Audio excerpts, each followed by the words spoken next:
শিক্ষার্থী বান্ধব কার্যক্রম আমরা জাকসুতে আসলেও চলবে, না আসলেও আমাদের কার্যক্রমগুলো বেগবান হবে সবসময়। আপনি বললেন যে আপনারা সুন্দর একটি জাহাঙ্গীরনগর বিনির্মাণের জন্য কাজ করছেন।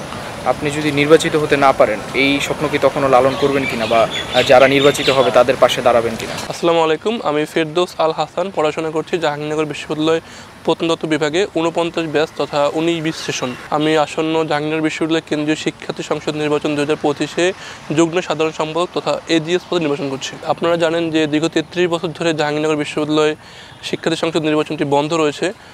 আমরা দেখেছি যে রহস্যজনক কারণেই আসলে বারবার প্রিপারেশন নেওয়ার পরেও প্রশাসন এটা আয়োজন করতে পারেনি।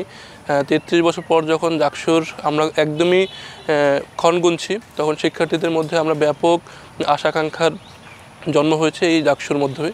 আপনারা জানেন যে জাহাঙ্গীরনগর বিশ্ববিদ্যালয় একটি আবাসিক ক্যাম্পাস হলেও জাহাঙ্গীরনগর বিশ্ববিদ্যালয় কিছু মৌলিক সমস্যার মধ্যে যাচ্ছে। জাহাঙ্গীরনগর বিশ্ববিদ্যালয় তার প্রায় 5 দশক ইতিহাসে কখনোই একাডেমিতে রূপান্তর হতে পারেনি, এবং যারাই সিনেটে নির্বাচিত হয়েছেন তারা আসলে শিক্ষার্থীদের স্বার্থকে কম গুরুত্ব দিয়ে নিজেদের স্বার্থকে বেশি গুরুত্ব দিয়েছে। তো এই জন্যই আসলে কিছু মৌলিক সমস্যাগুলো ক্যাম্পাসে রয়ে গেছে। তো শিক্ষার্থীরা এখন খুবই আশায় বুক বাঁধছে যে আসন্ন 11ই সেপ্টেম্বর জাকসু নির্বাচনের মাধ্যমে তাদের নির্বাচিত প্রতিনিধিরা সিনেটে যাবে এবং তাদের অধিকারের কথা বলবে। এর জন্য জাহাঙ্গীরনগর বিশ্ববিদ্যালয়ের সম্পূর্ণ ক্যাম্পাস জুড়েই একটি আনন্দময় পরিবেশ এবং উৎসব সৃষ্টি হয়েছে। আপনি জানেন যে 1990 সালের পরে যখন বাংলাদেশ সংসদীয় গণতন্ত্র চালু হলো, তখনই ক্ষমতাসীন রাজনৈতিক দলগুলো তাদের সন্ত্রাস, দখলদারিত্ব, ফ্যাসিবাদী মনোভাবের কারণে শিক্ষার্থীদের মুখোমুখি হতে ভয় পেত এবং সকল ধরনের শিক্ষার্থীদের আন্দোলনকেই তারা দমিয়ে রাখার চেষ্টা করত। এবং যখনই বিশ্ববিদ্যালয় সংসদ নির্বাচনগুলো শিক্ষার্থীদের কণ্ঠস্বর হতে চেয়েছে, তখনই তারা তাদের দখলদারিত্ব, সন্ত্রাস, চাঁদাবাজি এই ভয় থেকেই শিক্ষার্থীদের মুখোমুখি হতে ভয় পেত, এবং এই কারণেই তারা শিক্ষার্থীদের কণ্ঠস্বর রোধ করত, আর যার মাধ্যম হয়েছে শিক্ষার্থী সংসদ নির্বাচনগুলো। আপনি বললেন যে আপনারা সুন্দর একটি জাহাঙ্গীরনগর বিনির্মাণের জন্য কাজ করছেন। আপনি যদি নির্বাচিত হতে না পারেন, এই স্বপ্ন কি তখনও লালন করবেন কিনা, বা যারা নির্বাচিত হবে তাদের পাশে দাঁড়াবেন কিনা? আপনারা জানেন ইসলামী ছাত্র শিবির তার কয়েকটি কাজের দিকে খুব বেশি গুরুত্ব দেয়, যার মধ্যে যার একটি বড় অংশ জুড়ে থাকে শিক্ষার্থী বান্ধব কাজ। আমরা আমাদের 5টা দফা নিয়ে কাজ করি। মূলত সেই 5টা দফার 4 নম্বর দফায় রয়েছে ছাত্র সমস্যা সমাধান তথা শিক্ষার্থী কল্যাণ। এবং ছাত্র শিবির তার ইতিহাসের শুরু থেকেই তথা 1977 সালের 6 ফেব্রুয়ারি থেকেই প্রতিষ্ঠা লগ্ন থেকেই শিক্ষার্থীদের কল্যাণে কাজ করে যাচ্ছে।